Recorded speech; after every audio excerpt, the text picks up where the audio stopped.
Vamos a continuar con el ejercicio de respuesta forzada RC. Ya se había calculado el valor de la carga, la corriente, el voltaje en la resistencia, el voltaje en el capacitor.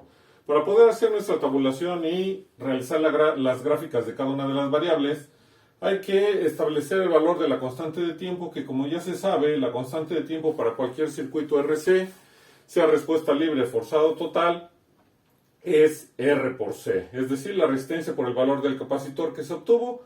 Las unidades son segundos. Para los valores, en este caso, del circuito que tenemos, donde la resistencia es de 9 ohms y el capacitor es de 50 milifarad, entonces tenemos que la constante de tiempo va a ser igual a 0.45 segundos o igual a 450 milisegundos. Vamos a trabajar con los 450 milisegundos y por eso nuestro tiempo va a estar en milisegundos y va a ir desde 0, una constante de tiempo que sería 450 milisegundos, dos constantes de tiempo que serían 900 milisegundos, tres constantes de tiempo en donde tendríamos 1250 milisegundos y así hasta 5 constantes de tiempo. La corriente que va a estar en amperes, el voltaje del capacitor en volts, el voltaje en la resistencia en volts y la carga del capacitor en coulombs. Entonces recuerden que se tenía un circuito en el cual se obtuvo un valor de una fuente de excitación de tensión que era de 30 volts, una resistencia de 9 ohms y un capacitor de 50 milifarad. Ese es el circuito RC. Si lo analizamos en un tiempo igual a 0, recuerden que en un tiempo igual a 0, exactamente en ese tiempo, aunque es muy pequeño, en el capacitor se comporta como un cortocircuito, es decir, se opone al paso del voltaje y al oponerse al paso del voltaje se comporta como un cortocircuito en ese cambio brusco de tener el interruptor abierto y cerrarlo. En el instante en que se tocan esos dos puntos del interruptor y el cable, el capacitor se comporta como un cortocircuito en un tiempo muy pequeño. Es por ello que la corriente máxima es de 3.33, que sería 30 entre 9. El voltaje del capacitor es 0 por ser un cortocircuito. El voltaje en la resistencia, pues como circula toda la corriente a través de la resistencia que nos proporciona la fuente, por eso es 30 volts. Y la carga, bueno, como el capacitor es un corto, no tiene corriente todavía y por eso su carga es 0. A una constante de tiempo, es decir, cuando transcurrieron 0.45 segundos o 450 milisegundos, en ese instante empieza a aumentar la impedancia, o en este caso la resistencia del capacitor, y ya no es un cortocircuito. Tenemos una resistencia que tiene un valor mayor a 0, ¿sí? En donde aquí está el capacitor de 50 milifarad. Podemos decir que tenemos una resistencia con un valor mayor a 0. Empieza a circular corriente o disminuye la corriente al aumentar la resistencia, porque ya no es solo la de 9 ohms, sino también la resistencia del capacitor, y por eso disminuye la corriente a 1.23 a una constante de tiempo. El voltaje del capacitor ya tiene una resistencia que no es 0, es mayor. Como la corriente que circula, nos queda un voltaje de 18.96 volts. El voltaje de la resistencia ya se comparten, ya hay dos voltajes, el del capacitor y el de la resistencia, por eso nos queda de 11.09, y también el capacitor, al ya circular corriente a través de él, también tiene carga. Empieza a aumentar el valor del voltaje del capacitor, empieza también a aumentar el voltaje, a disminuir el voltaje en la resistencia, ya que hay una corriente menor a la que se tenía cuando el capacitor era un cortocircuito, y entonces podemos continuar ahora a dos constantes de tiempo que serían a 0.9 segundos o 900 milisegundos. El capacitor aumenta su resistencia. Tenemos una resistencia más grande en el capacitor.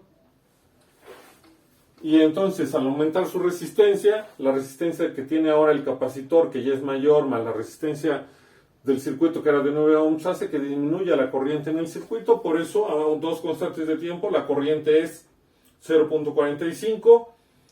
El voltaje del capacitor tiene una impedancia mayor, ya tiene una corriente que circula a través de ella, y la corriente por la impedancia nos va a dar 25.94 volts.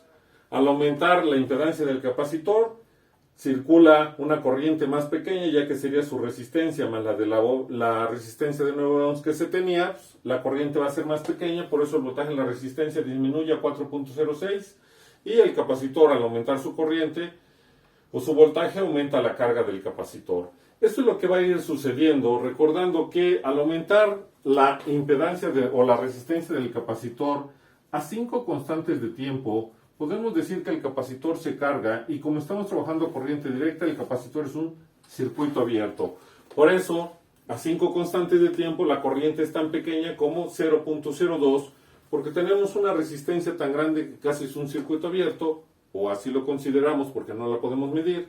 Por eso cuando tenemos una resistencia exageradamente grande, es un circuito abierto lo que se considera, teóricamente.